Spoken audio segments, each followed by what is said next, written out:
CNN 24 সংবাদে আমি শর্মী আপনাদের স্বাগত জানাচ্ছি। চলুন দেখে নেওয়া যাক আজকের কিছু গুরুত্বপূর্ণ সংবাদ শিরোনাম।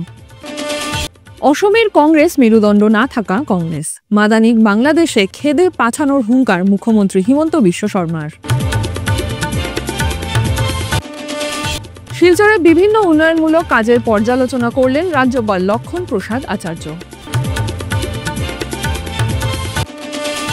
সাহসিকতার জন্য রাষ্ট্রপতি পুরস্কারে ভূষিত হচ্ছেন সোনবিলের 21 আসাম ব্যাটালিয়নের জওয়ান অখিল রঞ্জন দাস। ই-রিকশা চালক সংস্থার কর্মকর্তাদের বিরুদ্ধে অপপ্রচার চালানো হয়েছে, জানালেন কর্মকর্তারা। ভূমাফিয়াদের নির্যাতনের শিকার যুবক, মুখ্যমন্ত্রীর হস্তক্ষেপ কামনা ভুক্তভোগী পরিবারের। এখন আসছি বিস্তারিত সংবাদে। অসমের কংগ্রেস মেরুদণ্ড না থাকা কংগ্রেস, এরা অপরিচিত মানুষের কংগ্রেস। ধরতে পারলে মাদানিক বাংলাদেশে খেদে পাঠানোর হুঙ্কার মুখ্যমন্ত্রী হিমন্ত বিশ্ব শর্মার। দেখুন মুখ্যমন্ত্রী কি বললেন। জমিয়ত উলামা হিন্দক আনুষ্ঠানিকভাৱে মই এতিয়াই বুঢ়া আঙুলি এটা দেখুৱাই দিছো। এই বুঢ়া আঙুলিটোত অসমীয়াৰ তেজ আছে, বীৰ্য আছে, সাহস আছে। এই মাদানিয়ে এসময়ত মই শিক্ষামন্ত্ৰী থাকোঁতে টেট শিক্ষকসকলৰ নিযুক্তি হ'ব দিয়া নাছিল। তৰুণ গগৈ ডাঙৰীয়াৰ লগত লগ লাগি আমাৰ অফিচাৰক ৰুমত মাতি নি কন্দুৱাইছিল। আজিও অফিচাৰগৰাকী অসমতে আছে। আজি আকৌ তেওঁলোকে কৈছে যে অসমৰ মুখ্যমন্ত্ৰীয়ে ৰিজাইন দিব লাগে, বৰখাস্ত হ'ব লাগে, তাৰ সিদ্ধান্ত অসমৰ মানুহে কৰিব, মাদানিয়ে কৰিব নোৱাৰে। মই পালেতো মাদানিকো বাংলাদেশত পঠাই দিম। মই এটাই কথা কম, জমিয়তকে মই কেয়াৰ নকৰো, বাকী আৰু কাক কেয়াৰ কৰিম? কংগ্ৰেছ জমিয়তৰ বি টিম হয়। আজি অসমৰ মুখ্যমন্ত্ৰীক আক্ৰমণ কৰিলে, মুখ্যমন্ত্ৰীজন যিয়েই পাৰ্টি নহওক কিয়, কংগ্ৰেছৰ মুখ্যমন্ত্ৰীকো যদি জমিয়তে আক্ৰমণ কৰে আমি বিৰোধিতা কৰিম। কাৰণ অসমৰ মুখ্যমন্ত্ৰী অসমৰ ৰাইজে বনাব, জমিয়তে নহয়। কিন্তু কংগ্ৰেছেতো এটাও ষ্টেটমেণ্ট দিব নোৱাৰে। ছেমি কণ্ডাক্টৰ জাগিৰোডত আহোঁতে খাৰ্গে আপত্তি কৰিলে, আমাৰখিনিয়ে তাৰ সুৰৰ লগত সুৰহে মিলালে। গতিকে ইয়াত যিবিলাক কংগ্ৰেছ আছে তেওঁলোক অচিনাকি মানুহৰ চৰ্দাৰ হয়। অচিনাকি মানুহখিনিক লৈয়ে তেওঁলোক চলি থাকিব খোজে, চিনাকি মানুহৰ তেওঁলোক প্ৰতিনিধি নহয়। দুদিনব্যাপী সরকারি কর্মসূচি নিয়ে শনিবার শিলচরে উপস্থিত হন রাজ্যপাল লক্ষণ প্রসাদ আচার্য। কুম্ভীর গ্রাম বিমানবন্দরে অবতরণের পর রাজ্যপাল শিলচর আবর্ত ভবনে পৌঁছান এবং সেখানে পুলিশের গার্ড অফ অনার গ্রহণ করেন। এরপর বিকেলে তিনি উপায়ুক্তের কার্যালয়ে অনুষ্ঠিত উচ্চ পর্যায়ের এক গুরুত্বপূর্ণ বৈঠকে যোগ দেন। বিভিন্ন দপ্তরের সরকারি আধিকারিকদের উপস্থিতিতে আয়োজিত এই বৈঠকে রাজ্যপাল কাছাড় জেলার একাধিক গুরুত্বপূর্ণ উন্নয়নমূলক প্রকল্প ও কাজকর্মের অগ্রগতি পর্যালোচনা করেন।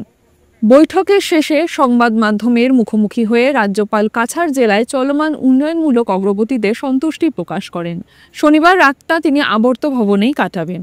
রবিবার সকাল 9:35 রাজ্যপাল শিলচরের রামকৃষ্ণ মিশন পরিদর্শন করবেন। এরপর সকাল 10:10 তিনি রেড ক্রস চিলড্রেন্স হাসপাতাল দর্শন করবেন। এরপরই বিকেলে রাজ্যপাল গুয়াহাটি ফিরে যান।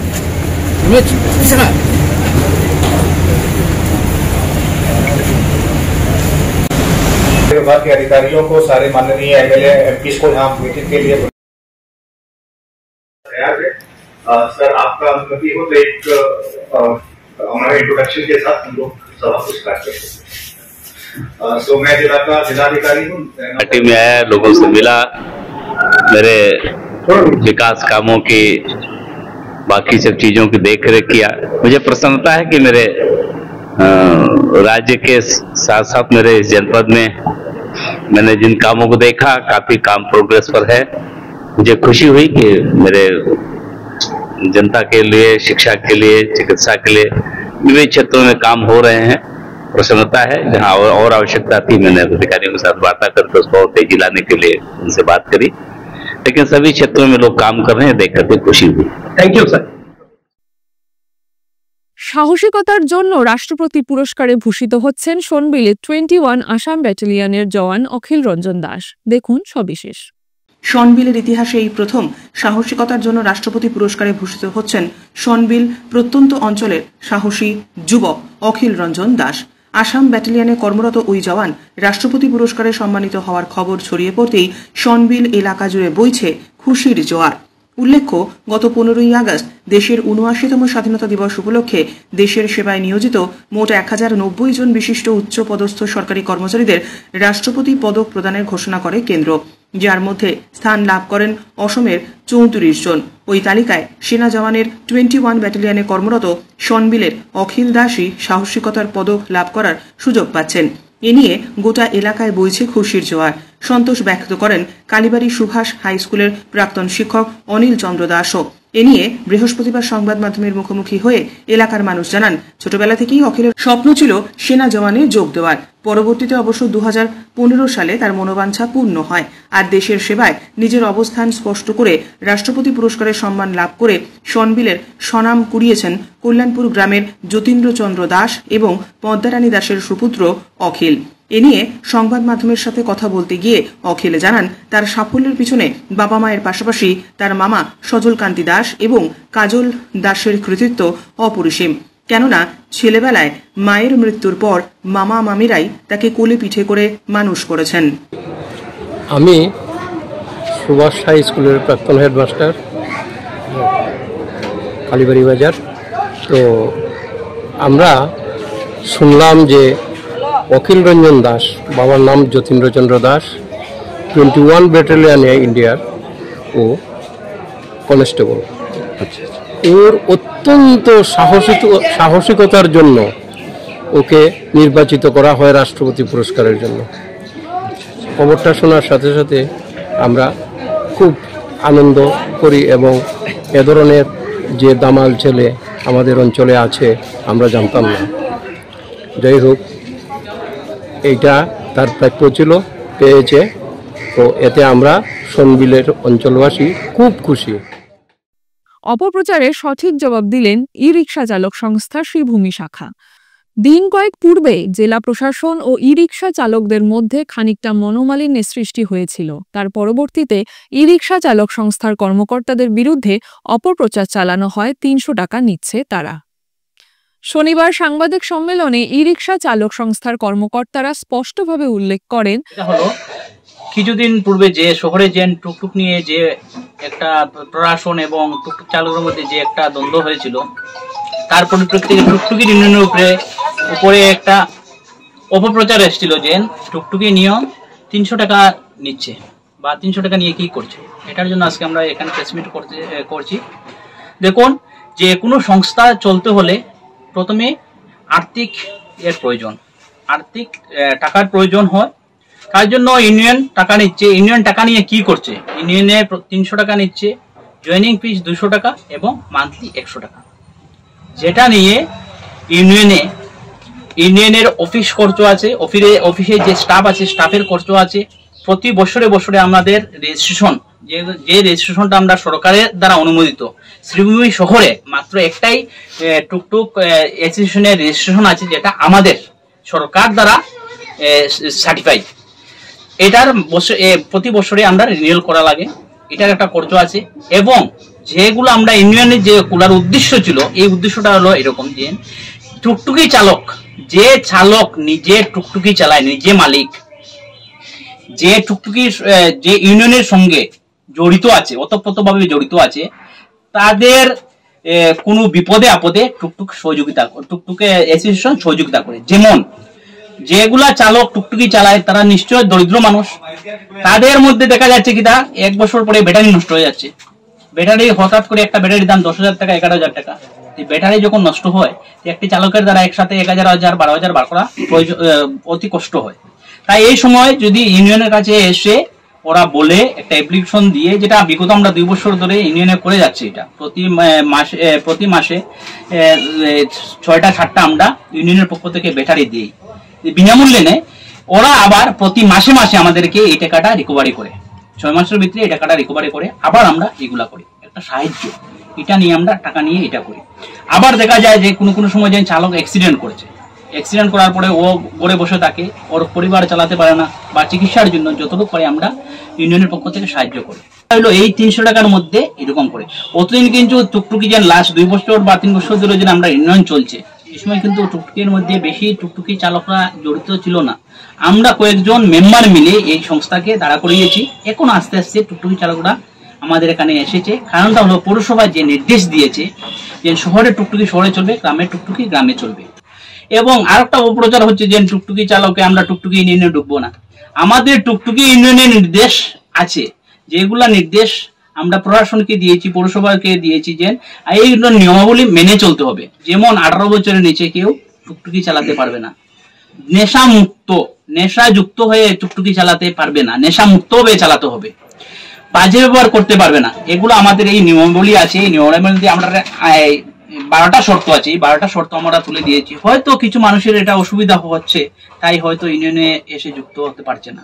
আপনারা যদি কোনো আমাদের সংস্থার যদি কোনো মানুষ যদি দোষী পান, আপনারা আমাদেরকে ইউনিয়নে এসে অ্যাপ্লিকেশন মারফতে দিবেন, ইউনিয়ন তাদেরকে শাস্তি দিবে। ইভেন আমি যদি কোনো এরকম 2 নম্বরে করে থাকি, কোনো বাজে কাজ করে থাকি, আপনারা এসে একটা অ্যাপ্লিকেশন দিবেন, আমার এগেইনস্টে পর্যন্ত একটা শাস্তি হবে। এটা আমাদের কথা, ইউনিয়নের কথা। আমরা ইউনিয়ন করছি, টুকটুক ইউনিয়ন আমাদের সমাজকে সুরক্ষিত করার জন্য, আমাদের যাত্রী সুরক্ষিত করার জন্য। যারা গরিব দুঃখী মানুষ আছে, যারা শহরের ছেলেরা যারা আছে, যারা অন্য কোনো কিছু পাচ্ছে না, টুকটুকি চালিয়ে নিজের পরিবারকে চালাচ্ছে, তাদের স্বার্থে আমরা করছি। আগামী দিন যাতে সমাজটা সুন্দর হয় এবং শক্তিশালী হয়, এই আমাদের লক্ষ্য নিয়ে। রাজ্যের মুখ্যমন্ত্রী ডক্টর হিমন্ত বিশ্ব শর্মা ভূমাফিয়াদের বিরুদ্ধে কঠোর পদক্ষেপ গ্রহণ করেছেন। এদিকে ধলাই সপ্তগ্রামে ভূমাফিয়াদের শিকার হলেন এক যুবক। এমনই এক চাঞ্চল্যকর ঘটনা সামনে এসেছে, দেখুন সবিশেষ।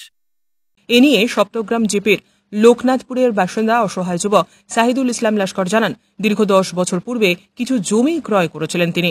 জমি ক্রয়ের কয়েক বছর পর থেকে মালিকপক্ষ নানাভাবে তাকে নির্যাতন করে আসছিল। এ নিয়ে তিনি বারবার প্রশাসনের দ্বারস্থ হলেও কোনো সুরাহা হয়নি। সোনাই সার্কেল অফিসের সহযোগিতায় যখন জমির সঠিক মাপঝোঁক করতে চান, তখন মালিক পক্ষ নানাভাবে হুমকি দিলে জমির মাপঝোঁক করা হয়নি। তিনি আরও বলেন, দীর্ঘদিন থেকে তিনি জমিতে কৃষিকাজ করে আসছেন, কিন্তু এবার মালিক পক্ষ তাকে কৃষিকাজে বাধা দেয়। আমি বিগত 10 বছর আগে এই জমিটা কিনেছি। এই জমিতে আমার ঘর বাড়ি অথবা এই জমিতে আমি বুক করে খাইতেছি। কয়েকদিন আগে তারা আমার পিছনে মানুষ লাগাইয়া দিছে। একজনে আমার কিছু জায়গা ঘেরাও করে রাখছে, একজনে আমার জায়গাত মাটি খাটিয়া নিতেছে। আমি নিষেধ করলে আমারে মারার ধরার ইয়ে করে, আমারে মারধর করবো এরকম করে উল্টা আমার লগে মানে অত্যাচার করে, অন্যায় অত্যাচার খুব বেশি করে। যদি কৃষি কাজ করা হয় তাহলে তাকে সপরিবারে প্রাণে মেরে ফেলা হবে বলে হুমকি দেওয়া হয়েছে। তিনি ন্যায় বিচারের জন্য রাজ্যের মুখ্যমন্ত্রী ডক্টর হিমন্ত বিশ্ব শর্মার হস্তক্ষেপ কামনা করেছেন। আমি আইনের আশ্রয় নিয়ে পুলিশের প্রশাসনের কাছে গেছি, গিয়ে এফআইআর দিছি। এফআইআর দিলে পুলিশ আসছেন, তো ডিমার্কেশনের অর্ডার আওয়ার পরে এলা স্টাফ আইসন, পুলিশ প্রশাসন আইসন। আওয়ার পরে জমির আমার ডকুমেন্ট দেখিয়া তারা জমিটা পুরা মেজারমেন্ট করছেন। মেজারমেন্ট সম্পূর্ণ হওয়ার পরে সীমানার চতুর্সীমানার খুঁটি নির্ধারণ করার সময় তারা দা, কুড়াল, লাঠি এইসব নিয়ে পুলিশের দিকে অত্যাচার করা লাগাইছেন। অত্যাচার করতে পুলিশে এলা স্টাফরে নিয়ে রিটার্ন হইয়া পুলিশ স্টেশন গেছেন। যাওয়ার পরেও আমারে কইছে পুলিশ প্রশাসন আইন কানুন এটা আমরার ফেভারিট। আজকে এখন আমি বর্তমানে ক্ষেতর সিজন, আমি ক্ষেত কৃষি করি খাই। আমি ক্ষেত কৃষি না করলে আমার মানে পরিবার চালানি খুব কঠিন হয়ে যায়। তো এখন বর্তমানে আমি হাল চাষ করতাম, নিজের হাল নাই, ভাড়া গাড়ি দিয়া অথবা মানুষের সহায় যেন তারে রেন্ট করিয়ে দেওয়া হয়, ভাড়া দেওয়া হয়, যেন অত কেয়ার হইলে অত টাকা এরকম। তো গাড়িওয়ালারে গাড়ির মালিকরে তারা নিষেধ করছে যে তোমরা খেও সাইদুলের জমিনও হাল চাষ করিও না, যদি হাল চাষ করো পেট্রোল দিয়া জ্বালাই ফেলাই দিমু গাড়ি আর মারধর করমু, পরে আমাদের সাথে যোগ করিও না, এরকম নিষেধ করে লইছে। এখন আমি ও কথাও চাই আর যে আমি আমার এসপি, ডিএসপি মহাশয় অথবা হিমন্ত মামার কাছে আমার এই আওয়াজটা সারায় পৌঁছাইয়া দিতায়। আর আমার ডয় ডকুমেন্ট সবকিছু আছে, এই ডয় ডকুমেন্টে আমি যদি মালিক হই না তাহলে আমার কোনো অসুবিধা নাই, আমার বিদায় দিলেই আমি বাড়িয়ে যাই মুগিয়া এই জায়গার থাকিয়া। তারা জমির মূল্য বৃদ্ধি হয়েছে বলিয়া তারা টেকা দিতাম, 10 লাখ দিতাম, 15 লাখ দিতাম, 5 লাখ দিতাম, এরকম দাবি করে। বরাক উপত্যকায় পরিকাঠামো উন্নয়নের ক্ষেত্রে গতি আনতে রাজ্য সরকারের তরফে জোরদার উদ্যোগ গ্রহণ করা হয়েছে। দেখুন সবিশেষ। বৃহস্পতিবার জেলা প্রশাসনের নবনির্মিত সম্মেলন কক্ষে অনুষ্ঠিত এক উচ্চ পর্যায়ের আলোচনা সভায় আসাম সরকারের সচিব সেচ, আবকারি, বরাক ভ্যালি উন্নয়ন এবং Assam resilient rural bridge programme Adil Khan একাধিক গুরুত্বপূর্ণ প্রকল্পের অগ্রগতি খতিয়ে দেখেন এবং নির্ধারিত সময়ের মধ্যে কাজ শেষ করার নির্দেশ দেন। সভায় উপস্থিত ছিলেন কাছাড়ের জেলাশাসক মৃদুল যাদব, শ্রীভূমির জেলাশাসক প্রদীপ কুমার ত্রিবেদী, হাইলাকান্দির জেলাশাসক অভিষেক জৈন সহ অন্যান্য জেলার গুরুত্বপূর্ণ আধিকারিকেরা এবং শীর্ষ কর্তারা। আলোচনায় বিশেষ গুরুত্ব পায় শিলচরের মিনি সেক্রেটারিয়েট নির্মাণ, কাছাড় জেলা স্টেডিয়ামের উন্নয়ন, শিলচরের সিঙ্কিং জোনে প্রস্তাবিত এলিভেটেড করিডর, হাইলাকান্দিতে নতুন ডিটিও অফিস, আসাম মালা 1.0 এবং 2.0 প্রকল্পের অগ্রগতি, ডলু চা বাগান থেকে উচ্ছেদ হওয়া পরিবারগুলির পুনর্বাসন এবং শিলচরে 500 বেডের আধুনিক সুপার স্পেশালিটি হাসপাতাল নির্মাণ ইত্যাদি বিষয়। ফিরছি একটি বিরতির পর। Dear parents, students and well-wishers, you all know Vivekananda Senior Secondary School, also known as Vivekananda Junior College, was established in 2003 at Chenkuri Road, Silchar, pin code 788007, having science, arts, commerce streams. Every year in HS examination, our students have been passing out with positions, distinctions, star marks and huge numbers of letters. In degree unit, we have Encipal Memorial Degree College, which was established in 2010 and affiliated under Assam University. Both of our institutions have been guided gracefully by the experienced and qualified faculties in well infrastructure, environmental friendly institution. Grace well hospital, Meherpur, Silchar.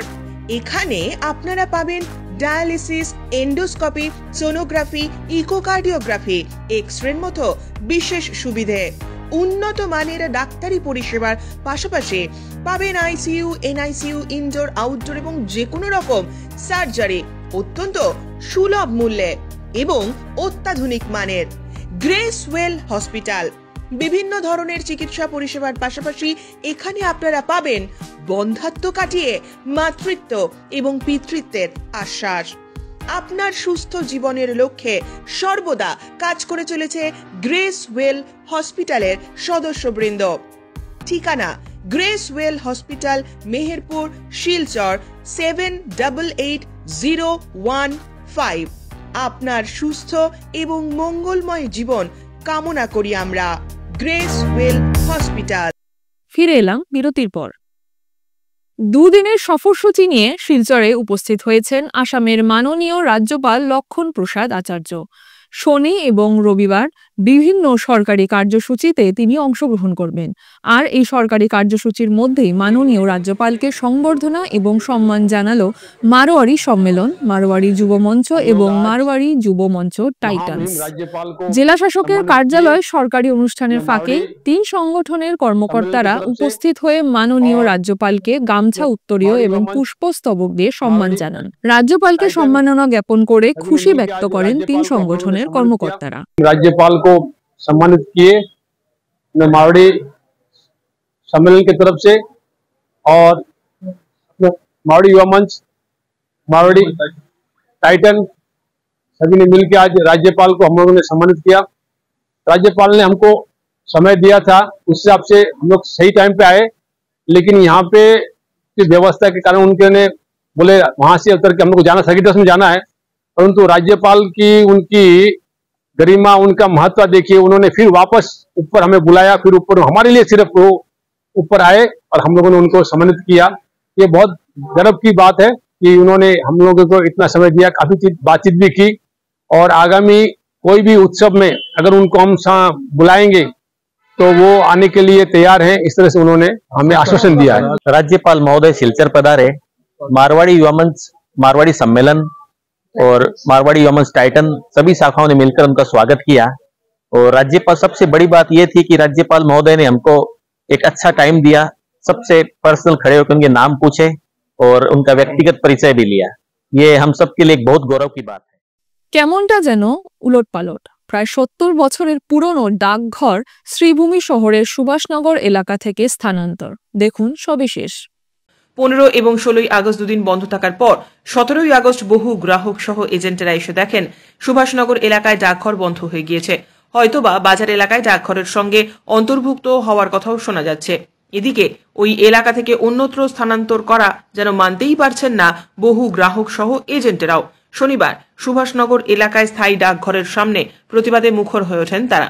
তাদের সাফ কথা, কোনো এলাকা থেকে সরকারি প্রতিষ্ঠান স্থানান্তর হওয়ার আগে গ্রাহকদের আগাম জ্ঞাত করা প্রয়োজন, কিন্তু সেখানে ডাকঘর কর্তৃপক্ষ গ্রাহকদের কোনো আমলই দিলেন না। সুভাষনগর এলাকা থেকে অন্যত্র স্থানান্তর করার জন্য বেশিরভাগ গ্রাহক সহ এজেন্টরা অথই জলে পড়লেন।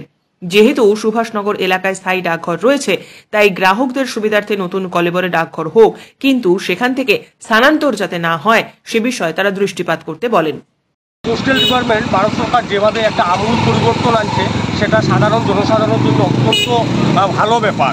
আমরা সাধারণ জনসাধারণ এটাকে অত্যন্ত আগ্রহের সাথে গ্রহণ করছি, কিন্তু তৎসঙ্গে পোস্ট বিভাগের এটাও মনে রাখা উচিত যে প্রত্যন্ত অঞ্চলের যে পোস্ট অফিসগুলো আছে বা যেগুলো স্থানান্তর করার পক্ষে অন্ততপক্ষে ওই এলাকাবাসীর যে অভিযোগ বা অভাব এগুলো জেনে নেওয়াটা জরুরি। হেড পোস্ট অফিসের এখন যে অবস্থা, আমাদের ভরসা একমাত্র এই ছোটোখাটো যেগুলো আমাদের শহরের ব্রাঞ্চ পোস্ট অফিস আছে ওগুলোই আমাদের ভরসা। কেননা হেড পোস্ট অফিসে গিয়ে দস্তুর মতো নাকানি চুবানি খেতে হয় সাধারণ জনসাধারণের। এই 70 বছর পুরানো এই পোস্ট অফিস, যেটা কিনা পোস্ট অফিসের নিজের জায়গায় অবস্থিত, এটাকে নতুন আঙ্গিকে নতুন রূপ দেওয়া যায় যখন, কিন্তু ওটাকে না করে এটাকে স্থানান্তরিত করা হচ্ছে, যেটা অত্যন্ত দুর্ভাগ্যজনক একটা পদক্ষেপ। আমি জেলা প্রশাসন তথা পোস্ট বিভাগের দৃষ্টি আকর্ষণ করব সংবাদ মাধ্যম বন্ধুদের মাধ্যমে, যে যাতে এই 70 বছর পুরানো এই পোস্ট অফিসকে স্থানান্তরিত না করে এটাকে পুনরুজ্জীবিত করে নতুনভাবে নতুন আঙ্গিকে রূপ দেওয়া হোক। আরও যা নতুন পোস্ট অফিসের যেসব সুবিধা এখন আমরা পাচ্ছি, ওই সুবিধাগুলোকে বেশিভাবে এই পোস্ট অফিসকে দিয়ে এটাকে আরও নতুন আঙ্গিকে নতুনভাবে গঠন করা হোক। কেননা এই পোস্ট অফিসে প্রায় 10,000-এরও বেশি সেভিং অ্যাকাউন্ট আছে। এই 10,000 মানুষ কোথায় যাবে? এরা তো একদম মানে অর্থই জ্বলে পড়ে যাবে। যারা আজকালকে এইসব বেশি সেভিংস অ্যাকাউন্টে পোস্ট অফিস মহিলাদের, এবং মহিলাদের স্বার্থের কথা ভারতের প্রধানমন্ত্রী নরেন্দ্র মোদীজি সর্বদাই বলে থাকেন। তো আমি বলবো মহিলাদের স্বার্থে এই সেভিং অ্যাকাউন্টের একটা বৃহৎ অংশ মহিলাদের, এবং এই মহিলাদের এই বড় পোস্ট অফিসে গিয়ে যে নাকানি চুবানি বা যে ধরনের সমস্যার সম্মুখীন হতে হবে তার কথা বিবেচনা করে এই পোস্ট অফিসকে এই জায়গায় রাখা এই এলাকাবাসী এবং শহরের জনসাধারণের একটা দাবি। এখন আসছি খেলার খবরে। আর মাত্র একদিন, রবিবার লক্ষ্মীপুর লাবক মাঠে সময় দুপুর 2টায় প্রজ্ঞা যোজনার অধীনে এমএলএ কাপ লক্ষ্মীপুর 2025 উদ্বোধন হবে। এবছর 388 টিমের 5,697 জন এমএলএ কাপে অংশগ্রহণ করবে। রাজ্যের মন্ত্রী কৌশিক রায় এই এমএলএ কাপ লক্ষ্মীপুর 2022 সালে সূচনা করেন। শুরুতে 228টা টিম প্রতিযোগিতায় অংশগ্রহণ করেছিল। এই এমএলএ কাপ সবার সাহায্য, সহযোগিতা এবং উপস্থিতি কামনা করছেন মন্ত্রী কৌশিক রায়। মাতৃভূমি কাপের কোয়ার্টার ফাইনালে উঠল টিএইচবি আরজানপুর এফসি। শনিবার ধলাইয়ের বেসরকারি সামাজিক সংগঠন মাতৃভূমির উদ্যোগে স্থানীয় বাম নিত্যানন্দ উচ্চতর মাধ্যমিক বহুমুখী বিদ্যালয়ের খেলার মাঠে প্রতিপক্ষ ওয়াইএমসিএ দলকে 4-1 গোলের ব্যবধানে পরাস্ত করে কোয়ার্টার ফাইনাল নিশ্চিত করল আরজানপুর।